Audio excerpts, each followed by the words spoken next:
हर हर महादेव। हर हर महादेव। जय श्री राम।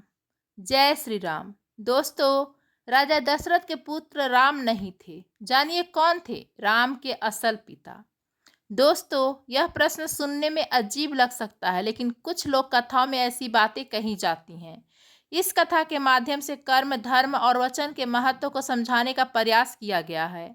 अयोध्या के राजा दशरथ बहुत ही धर्मनिष्ठ और महान राजा थे। उनकी 3 रानियां थीं, कौशल्या, कैकेयी और सुमित्रा। लेकिन लंबे समय तक उनके महल में संतान का सुख नहीं आया। संतान प्राप्ति के लिए ऋषियों के मार्गदर्शन में यज्ञ किया गया।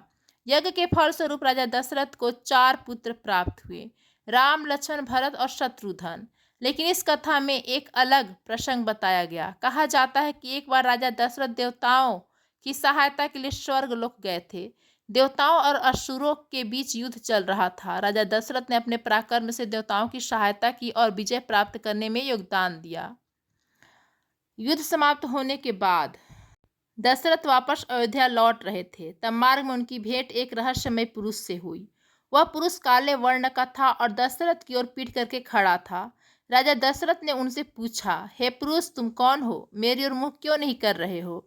उस पुरुष ने कहा, राजन, मेरे बारे में जानने की इच्छा मत रखिए। मेरी दृष्टि बहुत शक्तिशाली है। यदि मेरी नज़र आप पर पड़ गई तो आपके जीवन में संकट आ सकता है। लेकिन राजा दशरथ अपने साहस के लिए प्रसिद्ध थे। उन्होंने कहा कि वे किसी बात से भयभीत नहीं होते और उनका परिचय जानना चाहते हैं। तब उस पुरुष ने बताया कि वह शनिदेव हैं। उन्होंने कहा कि उनकी दृष्टि के प्रभाव से किसी को भी कठिनाइयों का सामना करना पड़ सकता है, इसलिए वे दशरथ की ओर नहीं देख रहे थे। दशरथ ने फिर भी आग्रह किया। अंत में शनिदेव की दृष्टि दशरथ पर पड़ी और वे अचेत होकर नीचे गिरने लगे। उसी समय वहां से गिद्धराज जटायु गुजर रहे थे। उन्होंने राजा दशरथ को गिरते हुए देखा और अपने विशाल पंखों से उन्हें संभाल लिया। जटायु ने राजा दशरथ के प्राण बचाए। होश आने पर राजा दशरथ ने जटायु को धन्यवाद दिया और कहा, आपने मेरे प्राण बचाए हैं। मैं आपका यह उपकार कभी नहीं भूलूंगा। आप जो मांगेंगे मैं देने का वचन करता हूँ। जटायु ने कहा, मुझे धन या राज्य नहीं चाहिए।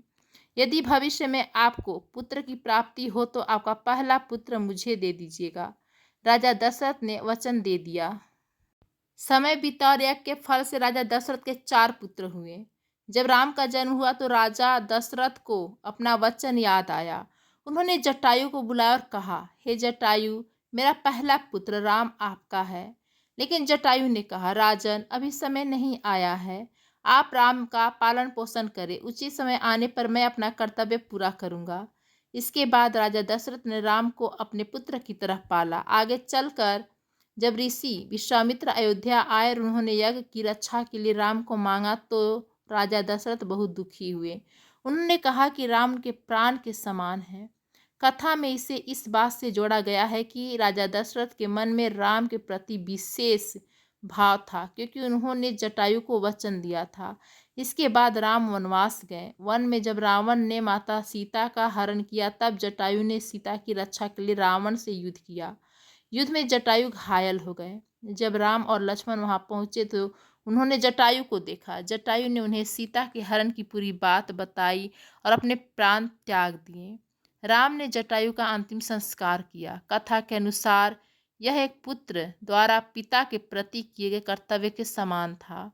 इसी आधार पर यह लोक कथा कहती है कि राम जटायु की धरोहर थे। एक घने जंगल में एक विशाल पेड़ पर एक गिद्ध अपने बच्चों के साथ रहता था। गिद्ध अपने बच्चों से बहुत प्रेम करता था। एक दिन गिद्ध के बच्चे अपने पिता के साथ घूम रहे थे। तभी उन्होंने देखा कि रास्ते के किनारे एक स्त्री और पुरुष बहुत दयनीय अवस्था में बैठे हुए हैं। उनके शरीर पर घाव थे और वे पीड़ा में थे। गिद्ध के बच्चे ने अपने पिता से कहा, पिताजी, हमने हमेशा जानवरों का मांस खाया है। आज हमारी इच्छा है कि हम मनुष्यों का मांस खाएं। सामने जो स्त्री और पुरुष बैठे हैं, हमें उनका मांस खाने की अनुमति दे दीजिए। गिद्ध ने कहा, बच्चों, ईश्वर ने हमें जो भोजन दिया है वही उचित है। मनुष्य का मांस खाने की इच्छा मत करो। मनुष्य अपने कर्मों से इतना गिर सकता है कि उसके कर्म देखकर भी दुख होता है। बच्चों ने पूछा, पिता जैसा क्या है कि मनुष्य का मांस नहीं खाना चाहिए।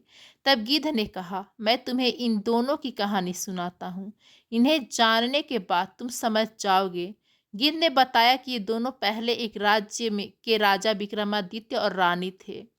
राजा विक्रमादित्य अपनी पहली रानी से बहुत प्रेम करते थे। उनके राज्य में सुख शांति थी और प्रजा भी राजा से खुश थी। कुछ समय बाद रानी ने कन्या को जन्म दिया, लेकिन दुर्भाग्य से बेटी को जन्म देने के बाद रानी की मृत्यु हो गई। राजा अपनी पत्नी की मृत्यु का दुख सह नहीं पाए। उन्होंने मन में यह बात बैठा ली कि उनकी पत्नी की मृत्यु का कारण उनकी बेटी है। इसी कारण उन्होंने अपनी बेटी से प्रेम करना छोड़ दिया और उसे घृणा करने लगे। वह बच्ची हमेशा पिता के प्रेम के लिए तरसती रही, लेकिन राजा उसे देखना भी पसंद नहीं करते थे। वे उसे दुर्भाग्य का कारण मानते थे। मंत्रियों और रिश्तेदारों ने राजा को समझाया कि बेटी का इसमें कोई दोष नहीं है, लेकिन राजा अपने दुख में डूबे रहे। कुछ समय बाद राज्य के हित के लिए राजा ने दूसरा विवाह किया। दूसरी रानी महल में आई, लेकिन उसने भी उस बच्ची को स्वीकार नहीं किया, क्योंकि राजा स्वयं उससे प्रेम नहीं करते थे।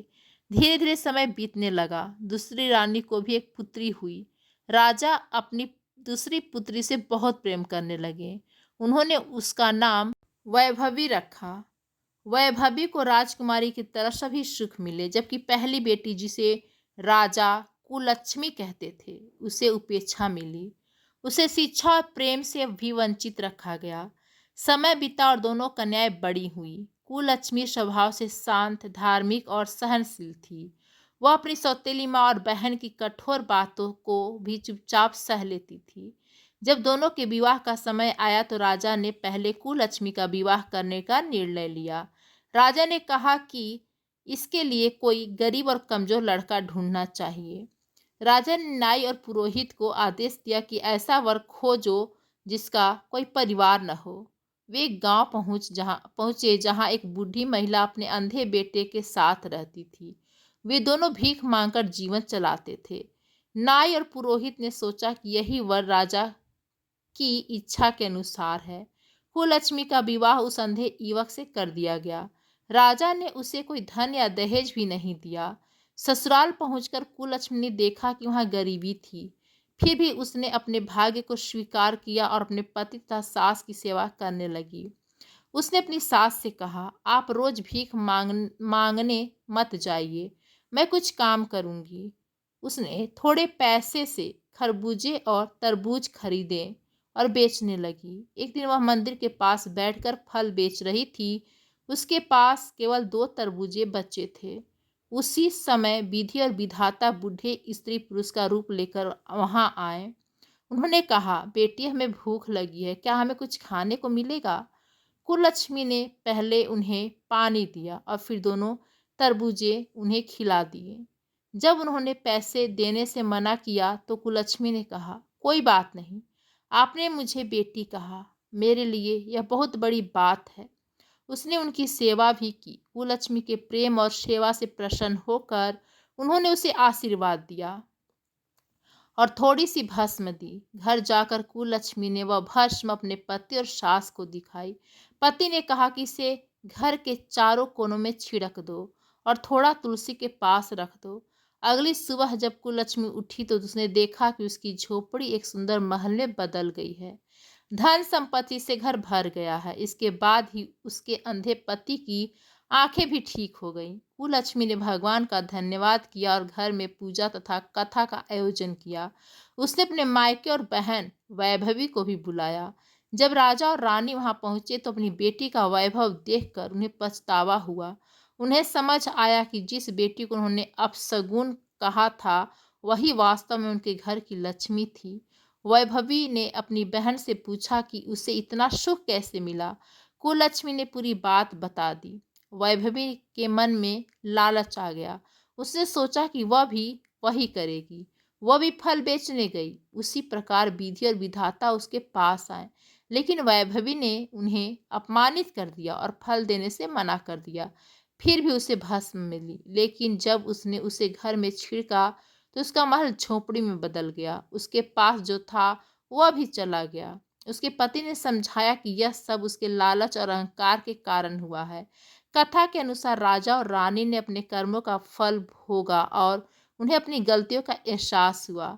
गिद्ध ने अपने बच्चों से कहा, देखा बच्चों, मनुष्य के कर्म ही उसके जीवन का निर्माण करते हैं। अच्छे कर्म सुख देते हैं और बुरे कर्मों का फल अवश्य मिलता है। इसके बाद गिद्ध अपने बच्चों के साथ वहां से चला गया। इस कथा से यह शिक्षा मिलती है कि हमें किसी के साथ अन्याय नहीं करना चाहिए। माता पिता को अपने बच्चों के साथ समान प्रेम रखना चाहिए और अहंकार तथा लालच से बचना चाहिए। श्री राम के जीवन से भी यही सीख मिलती है। धर्म का पालन, वचन की रक्षा और दूसरों के प्रति सेवा भाव। श्री राम जी ने पिता के वचन के लिए वनवास स्वीकार किया। उन्होंने जीवन भर धर्म का पालन किया। उन्होंने मित्रों और भक्तों की सहायता की और जटायु जैसे भक्त के प्रति अपना कर्तव्य निभाया।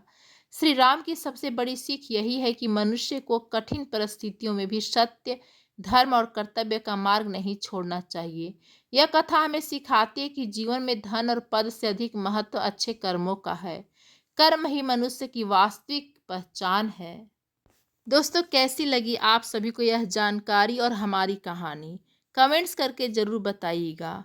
दोस्तों, यदि आपको यह वीडियो पसंद आया हो तो हमारे चैनल को like, comment, share and subscribe ज़रूर कीजिएगा। धन्यवाद दोस्तों।